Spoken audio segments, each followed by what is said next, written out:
bergerak sesuai dengan takdir dari Tuhan. Takdir tak ada satupun.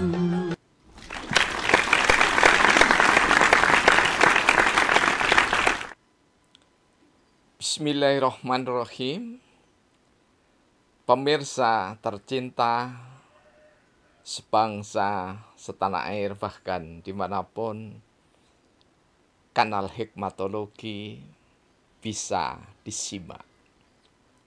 Bersua kembali kita untuk kian melembut cerdaskan, mendewasakan hati nurani, sehingga otak sebagai salah satu piranti berpikir indrawi benar-benar menghasilkan pemikiran-pemikiran hingga implementasi yang terpuji. Pemirsa, ada satu hal menarik ketika di awal Agustus 2022, di antaranya yakni adalah seminar internasional yang dilaksanakan oleh Universitas Muslim Indonesia Makassar bekerja sama insya Allah dengan Institut Lemena, kemudian ada juga kedutaan besar di Mesir, termasuk di dalamnya adalah tokoh akademik Mesir, Al-Azhar, yang kebetulan tadi malam dalam takdir Allah tidak sempat hadir memberikan pencerahan pertalian dengan radikalisme, ekstremisme, dan terorisme yang dikemas dengan tema besar seminar internasional itu dengan Religious Extremism, the Intellectual Premises and Counter Strategies. Seminar itu tujuannya adalah untuk menindaklanjuti pesan Kairo. Temanya seperti itu. Sungguh tema yang sangat menarik, dan saya sebagai orang kampung yang juga ditakdirkan oleh Allah menjadi guru sangat mengapresiasi tema besar seperti itu. Kami mengikuti sejak pembukaan sampai akhir dari seminar atau simposium itu. Namun sungguh disayangkan, ini sebagai refleksi pribadi, tanpa mengurangi rasa hormat kami, khususnya pada Civitas Akademika UMI Makassar, maka mohon maaf jika kurang berkenan. Refleksi kami tuangkan dalam Syabdana yang ke-16.085. Mengapa? Latarnya adalah karena dari pembicara 1 sampai 5 itu ketika berbicara radikalisme, ekstremisme, hingga terorisme, sama sekali tidak menyentuh dasar negara Pancasila. Hanya memaparkan kekerasan atau radikalisme, ekstremisme, dan terorisme atas nama agama, atau yang dijadikan tameng atau bumper oleh pelaku radikalisme, ekstremisme, dan terorisme itu berbaju agama. Seolah terlena para penyaji, atau mungkin memang disengaja seperti itu, bahwa sebenarnya ketika kita berbicara apalagi khususnya Indonesia, maka mahasiswa baru sudah dikenalkan dengan ancaman, tantangan, hambatan, ideologi. Khususnya yang bertalian dengan mata kuliah umum kewarganegaraan termasuk di dalamnya Pancasila. Karena itulah refleksi kami berikan judul di Sabdana ke-16.085, ancaman, gangguan, hambatan, dan tantangan ideologi bagian pertama. Saya singkat dengan AGHTI. AGHTI. Bicara radikalisme, ekstremisme, dan terorisme, sejarah dilupa. Radikalisme ada di seluruh zaman anak bangsa. Perlawanan bahkan hingga pembunuhan nabi, sejarah nyata. Pergolakan hingga peperangan antar bangsa, sungguh sejarah nyata. Ancaman, gangguan, hambatan, tantangan menghiasi zamannya. Radikalisme, ekstremisme, dan terorisme pada setiap manusia. Syahwat tahta dan harta benda pemicu utama. Celaket Hadiningrat, Kota Malang, 12 Agustus tahun 2022. Pemirsa, pembicara-pembicara yang kami kagumi tadi malam itu seolah melupakan sejarah. Bahkan ada pembicara yang mengatakan bahwa literasi, moderasi, lintas budaya dalam dakwah agama itu adalah pendekatan yang baru. Tuturnya demikian. Nah,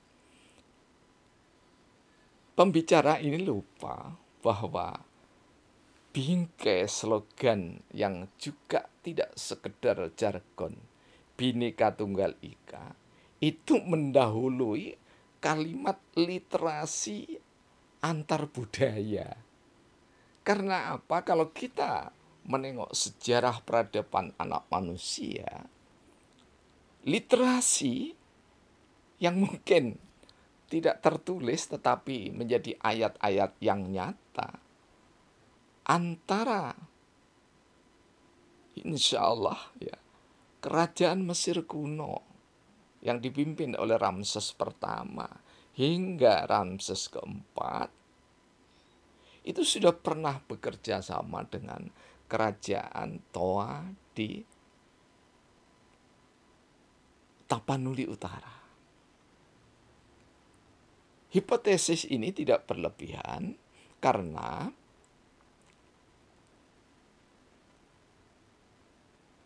jenazah Ramses pertama sampai keempat itu ada di dalam balsemnya atau untuk mengawetkan jenazahnya. Ada unsur yang paling menonjol adalah madu dan barus, atau orang kuno menyebutnya kapur barus, pewangi. Dan itu insya Allah terbukti sampai kini. Dan penghasil kapur barus ketika itu hanya satu-satunya adalah di daerah Tapanuli Utara. Sehingga kami berhipotesis, sangat kuat dugaan kami bahwa peradaban ini sudah lintas budaya sejak lama. Bahkan dalam suatu seminar nasional di Universitas Brawijaya, saya pernah mengatakan bahwa globalisasi itu sudah dimulai sejak kerajaan-kerajaan kuno, kesultanan-kesultanan kuno. Sebelum Masehi bahkan.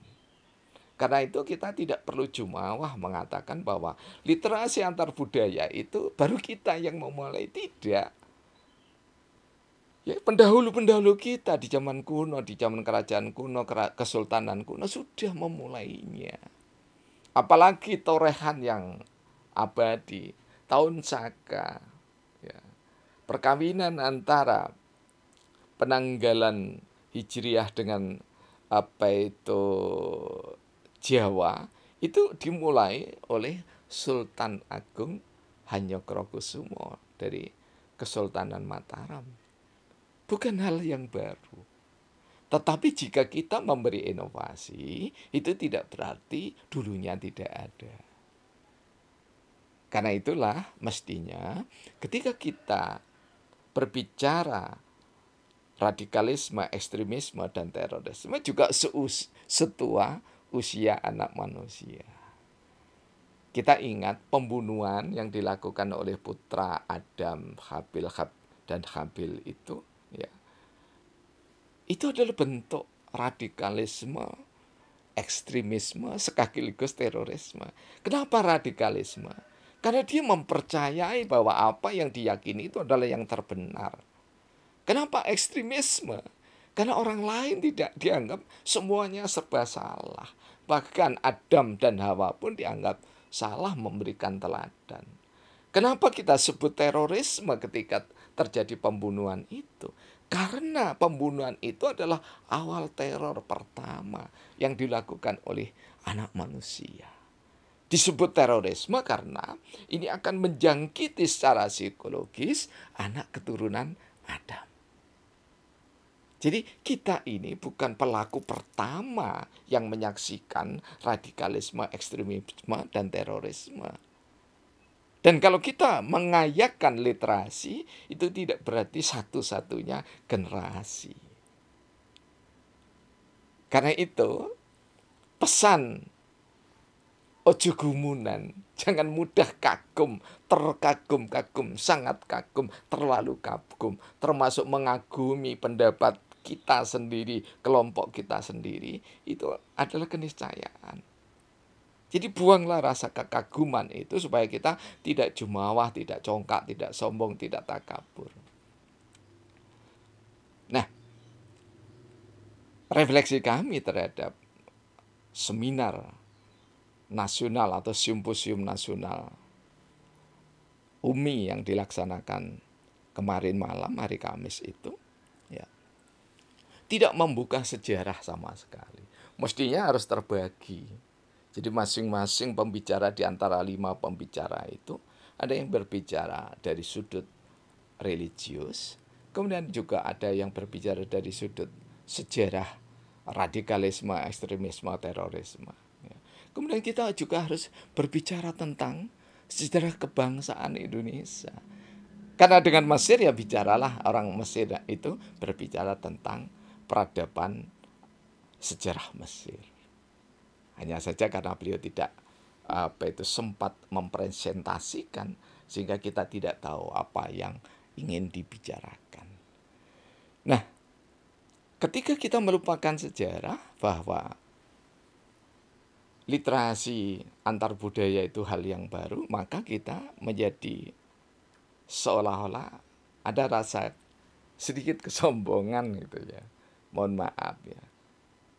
Bukankah kita secara historis juga syarat bangsa Nusantara ini dengan peperangan, ya, kooptasi, bahkan agresi, invasi, ya, penjajahan antara satu kerajaan dengan kerajaan lain itu sudah menjadi makanan keseharian. Oleh sebab itu ada Sumpah Pemuda. Nah, ketika kita berbicara radikalisme, ekstremisme, dan terorisme, tidak berbicara sejarah, tidak berbicara ideologi Pancasila, itu absurditas. Nah, sungguh hal yang sangat kita sayangkan.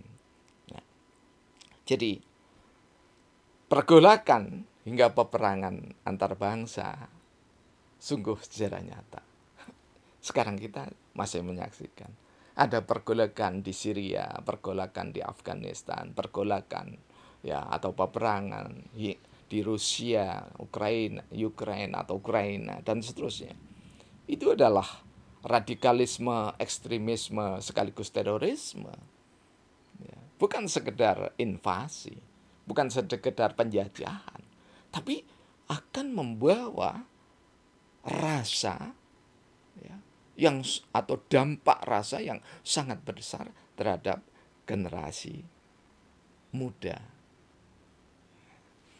Radikalisme, ekstremisme, terorisme itu ada pada setiap diri manusia. Hanya manusia yang beriman yang diberikan kekuatan untuk mengelolanya atau menata laksana. Karena itu Rasulullah berpesan, kulukun ra'in. Setiap diri itu adalah pemimpin. Karena pemimpin maka setiap orang itu harus mengendalikan dirinya. Jangan sampai syahwat tahta dan harta benda itu menjadi pemicu utama untuk seseorang atau penguasa, siapapun mereka, dimanapun mereka, bertindak radikalisme, ekstremisme, dan terorisme untuk bangsanya dan untuk bangsa lain. Inilah juga hakikat merdeka itu. Jadi merdeka satu sisi adalah ketika kita tidak bersikap, apalagi berperilaku radikalisme, ekstremisme, dan terorisme. Dan lagi-lagi ketika kita berbicara ancaman, gangguan, hambatan, dan tantangan anak bangsa, maka pada saat itu kita berbicara Pancasila. Solusinya, kuatkanlah sosialisasi Pancasila, baik formal di lembaga-lembaga pendidikan, informal, lembaga-lembaga non-kependidikan, kemudian non-formal, membentuk kultur jaringan di tengah masyarakat. Tidak perlu harus penataran seperti di zaman era Orde Baru, karena masih ada jalan lain di luar penataran, yakni adalah membentuk sekali lagi jaringan kultural, struktural yang luas bersahaja. Karena bersahaja itu senantiasa istimewa. Semoga bermanfaat dan mohon maaf terutama pada keluarga besar Umi jika refleksi kami sajikan dalam bentuk YouTube. Semoga bermanfaat dan seluruh anak bangsa, khususnya Sivitas Akademika Universitas Muslim Indonesia Makassar, ya, diberikan kemampuan untuk menangkal radikalisme, ekstremisme, terorisme. Dan ini adalah pekerjaan kita semua, anak bangsa, terutama yang di garda depan adalah guru-guru atau guru-guru besar yang membimbing generasi muda. Semoga selamat sentosa, jayalah negara Indonesia, makmur sentosa karena pemimpinnya adil bijaksana. Terima kasih. Semoga bermanfaat.